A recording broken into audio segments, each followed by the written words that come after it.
Welcome back, Michael. How was your off season for you? I know last year you dealt with a shoulder injury, but this off season you were healthy. So what was that like for you to finally be able to get on the court and to work out and to, of course, be with Jason Kidd? It was great.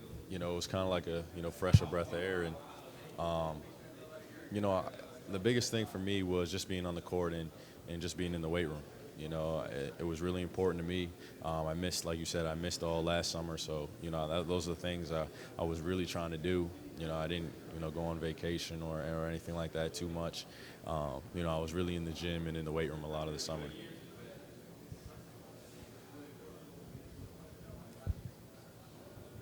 Hey, Michael.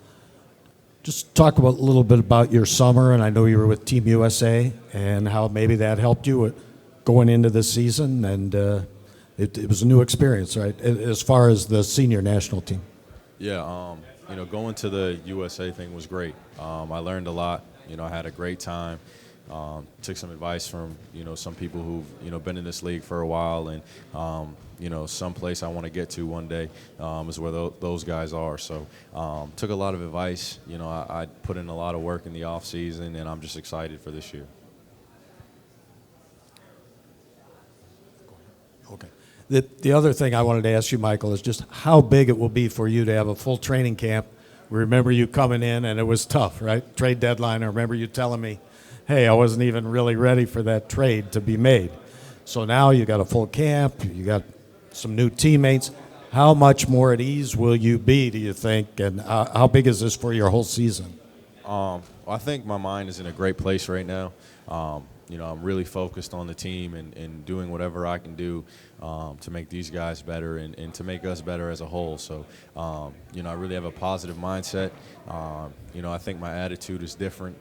Like I said, my mindset is different. And, this team, we just all vibe well together. And we're looking to put in the hard work and just to be as good as we can be. This year, you go from having just trying to figure everything out after the All-Star break. Now to this year, you have Monroe, you have Jabari coming back, you have Giannis improving, you have Middleton. Does your mindset as a point guard change at all with all those offensive weapons around you? Yeah, it's something I think about. I'm not going to try to, change my game, too much. I think these guys push me to, be aggressive and to attack the rim and do things that just help the team. So, I still got, ways to go. I still have things to figure out, in my position. And, I'm sure my coaches and my teammates will help me out with that. You played in your first playoff series earlier this year, and now you're coming into camp with a team that's actually going to be extremely competitive with a lot of expectations. How have you adjusted your game, and how has that helped you look at what you need to learn to be successful in this league? The playoffs helped me a lot last year. I learned so much. I applied it in my off season, and I'm just coming in here and just to listen and follow these veteran guys and listen to what my coaches say and just be the best player I can be on the court.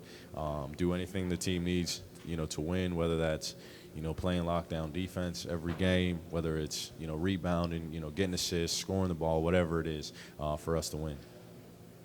You 6'6", you have great size as a point guard. What's it been like with Jason Kidd, who is another big point guard, just learning from him so far, last season and over the summer? It's been great. He's taught me a lot in the short amount of time I've been here. I try to pick his brain every day, watch, old film of his and, how he ran his offense. And, especially this year, because, when he was playing with Dallas, he was playing with a lot of good players, how he managed, to get the ball to everybody. And so I'm in a, similar situation. So I'm really, watching a lot of film of his, talking to him and just picking his brain. You talked a little bit about how in Philly you're putting up great numbers, you thought you were playing great, and they didn't seem to want you. How good does it feel to be in Milwaukee where it's clear that you're a part of the future and they really like you and want you to be here? It feels great. I never, really felt in Philly like I was ever, unwanted. I think they had to do what they thought was best. I'm very happy to be here. The past is in the past, and I enjoy my teammates. I enjoy my coaches here, and I'm just looking to get better each day and to help get my teammates better. Hey, how you doing? What were you able to take away from guarding Derrick Rose in the first round of the playoffs? I was able to learn a lot, not only by guarding him, but, by the whole series.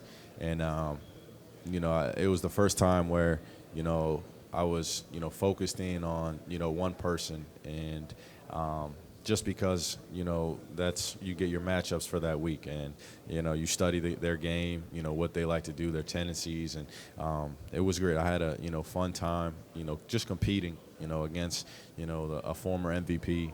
And, seeing where my game was and what I had to work on, it was very good for me. Michael, sometimes they say it's the hardest thing to deal with success and expectations. How do you do that personally? I think it comes with the game. We have some different expectations now that we have some new pieces. I think we have to focus on our goals as a team, not what other people think or expect from us. And, just get better each and every day, because one of our goals is to, make the playoffs again.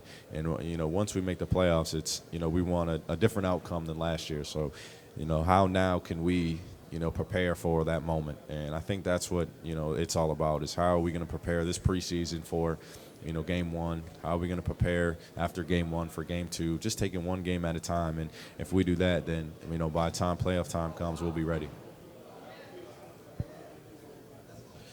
You've handled the first pitch really well. Have you heard about it from your teammates? And what have you heard since then? I've gotten jokes, from everybody, from ESPN, from my teammates, and it's all good. It is what it is. I threw a wild pitch, but I can remember watching great pitchers like Randy Johnson throwing wild pitches and everything. So I think I'm still headed down the right path. I hope I get on the mound again, and maybe I can bat. Maybe that would be a better outcome.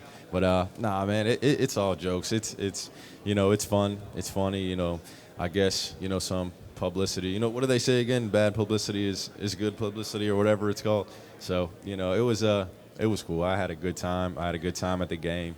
It's all love.